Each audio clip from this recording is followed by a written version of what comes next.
नमस्कार दोस्तों, मैं doctor Harmeet Singh, chairman of world emergency care academy. आज हम सीपीआर क्या होता है वो सीखने जा रहे हैं और सीपीआर को कैसे हम करते हैं वो सीखने जा रहे हैं। तो वैसे तो जो बेसिक लाइफ सपोर्ट है वो 1 दिन का पूरा कोर्स है, लेकिन अभी हम जो है हम सिर्फ आपको 5 स्टेप में सिखा देंगे कि अगर कोई व्यक्ति जो है अगर वो अनकॉन्शियस हो जाता है या कार्डियक अरेस्ट में चला जाता है तो हम उसको कैसे रिवाइव कर सकते हैं। You have to remember only 5 steps. आपको सिर्फ 5 स्टेप याद रखने हैं। नंबर 1, अगर कोई भी व्यक्ति जो है कहीं पर भी, चाहे वो मार्केट में हो या हॉस्पिटल में हो या घर में हो, अनकॉन्शियस हो जाता है, सबसे पहली इंपॉर्टेंट चीज है कि उसके मुंह में पानी नहीं डालना है। कोई भी बाहर वाली चीज उसके मुंह में नहीं डालनी है, ठीक है। सेकेंड इज कि उसको हम लोग कैसे रिसर्चेट करेंगे। तो जो पहला स्टेप है, फर्स्ट स्टेप है सीन एंड सेफ्टी। सबसे पहले आपको देखना कि उसके आसपास कोई चीज, ऐसी कोई चीज तो नहीं है, ऐसी कोई ऑब्जेक्ट तो नहीं है, या वो व्यक्ति किसी ऐसी चीज के साथ अटैच तो नहीं है जो कि आपको हार्म कर सकती है। That is called scene and safety. Like अगर मैं एग्जांपल दूं कि अगर कोई बंदा आग में गिरा पड़ा है तो हम आग में नहीं कूदेंगे। पहले आग बुझाने की कोशिश करेंगे, उसके बाद हम इस व्यक्ति को अप्रोच करेंगे।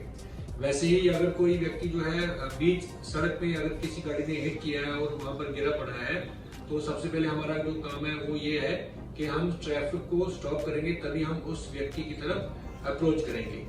So that is called scene and safety. Second step जो है वो है हम इस पेशेंट को एसेस करेंगे कि ये जो है ये कॉन्शियस लेवल इसका कैसा है, इसका रेस्पॉन्स चेक करेंगे। वो कैसे चेक करेंगे मैं आपको दिखाता हूँ। जैसे ये मान लो कि ये व्यक्ति एक अनकॉन्शियस पड़ा हुआ है, तो हमने इसका रेस्पॉन्स, सेकंड स्टेप जो है रेस्पॉन्स चेक करना है। वो कैसे करेंगे, हमने इसके शोल्डर पे टैपिंग करना है और इसका नाम शाउट करना है। फॉर एग्जाम्पल इसका नाम मिस्टर अलेक्जेंडर है, तो हम क्या बोलेंगे, mister Alexander are you okay, mister Alexander are you okay, mister Alexander are you okay.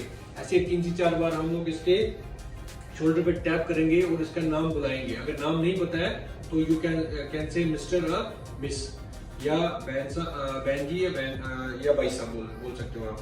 Second step, third step जो है दैट इज, अगर ये रेस्पॉन्ड नहीं करता है, आपके जो आपने सेकंड स्टेप किया, रेस्पॉन्ड चेक किया, अगर वो रेस्पॉन्ड नहीं करता है तो third step is call for the help. अभी आपने हेल्प बुलानी है। हेल्प क्या होती है, help in the form of ambulance. तो आपने नेशनल एम्बुलेंस जो भी नंबर है आप उनको कॉल कर सकते हो। वो होता है 102, 108, 112 या कोई भी नियरेस्ट इमरजेंसी जो हॉस्पिटल हो उसका नंबर आप डायल कर सकते हो। अगर आप अकेले हो तो आप अपने फोन को स्पीकर पे डाल के भी आप उसको डायल कर सकते हो, या अगर आपके आसपास लोग जमा हो गए हैं आपकी हेल्प के लिए तो आप उनमें से किसी को आइडेंटिफाई करके उस व्यक्ति को बोल सकते हो कि वो एम्बुलेंस को कॉल करेगा। और एएडी मशीन अगर अवेलेबल है आसपास, जैसे डीएलएफ मॉल में या मेट्रो स्टेशन पे कहीं पर अगर आपको मिलती है तो आप एएडी मशीन भी मंगवा सकते हो। नेक्स्ट स्टेप जो है, फोर्थ स्टेप है, अब हम क्या चेक करेंगे, अभी हम चेक करेंगे इसका ब्रीदिंग एंड पल्स। पल्स हम कैसे चेक करेंगे, हमने इनका कैरोटिड पल्स चेक करना है। कैरोटिड पल्स कहाँ पर होती है, ये जैसे यहाँ पर मैंने बनाया, ये ट्रैक किया है और ये स्टेनोक्लेडोमास्टाइल मसल है, और इसके बीच में आपने क्या, 2 फिंगर आपने इसके ट्रैके पे रखनी है ऐसे, और उसको मूव करना है इन बिटवीन द ग्रूव। जो ट्रैकिया और मसल के बीच में जो ग्रूव होता है वहां आपने इसको ऐसे मूव करना है और दबा देना है। यहाँ पर उसी टाइम जो आपकी आंखें हैं, सेम टाइम आपकी आंखें जो है उसके चेस्ट पे होनी चाहिए। आपने चेक करना है कि इसका चेस्ट राइज हो रहा है या नहीं हो रहा है। It should not be more than 10 second. 10 second से ज्यादा ये आपको चेक नहीं करना है। पल्स एंड ब्रीदिंग, ब्रीदिंग में कैसे चेक करना है, आपने सिर्फ चेस्ट राइज को चेक करना है। तो आप ऐसे 10 सेकंड तक देखोगे। 1 1000, 2 1000, 3 1000, 4 1000, 5 1000, 6 1000, 7 1000, 8 1000, 9 1000, 10 1000। दैट मींस 10 सेकंड आपने चेक किया। अगर पल्स और ब्रीदिंग नहीं है तो जो लास्ट स्टेप, 5वां स्टेप है, that is CPR, cardio pulmonary resuscitation. तो आपने क्या करना है, आपने इसको चेस्ट कंप्रेशन देना है और साथ में इसको माउथ टू माउथ ब्रीदिंग देनी है। तो चेस्ट कंप्रेशन कैसे देंगे, उसके लिए आपको पता होना चाहिए कि where is the heart located. तो हार्ट क्या यहाँ पर लोकेटेड होता है, अपने जो अपना हील ऑफ द हैंड है उसको दो निप्पल के बीच में in the centre of the chest में ऐसे रखना है, between the two nipple in the centre of the chest ऐसे रखना है। और आपने क्या करना है, योर एल्बो, जो एल्बो आपकी है, एल्बो पूरी आपकी स्ट्रेट होनी चाहिए जैसे यहाँ पर है, और शोल्डर पूरा पैरेलल होना चाहिए चेस्ट के साथ। और जो आपका मूवमेंट है that should be from the hip joint जैसे। तो हम स्टार्ट करेंगे चेस्ट कंप्रेशन कैसे, 1 2 3 4 5 6 7 8 9 10 ऐसे चेस्ट कंप्रेशन हमने 30 टाइम्स देने हैं।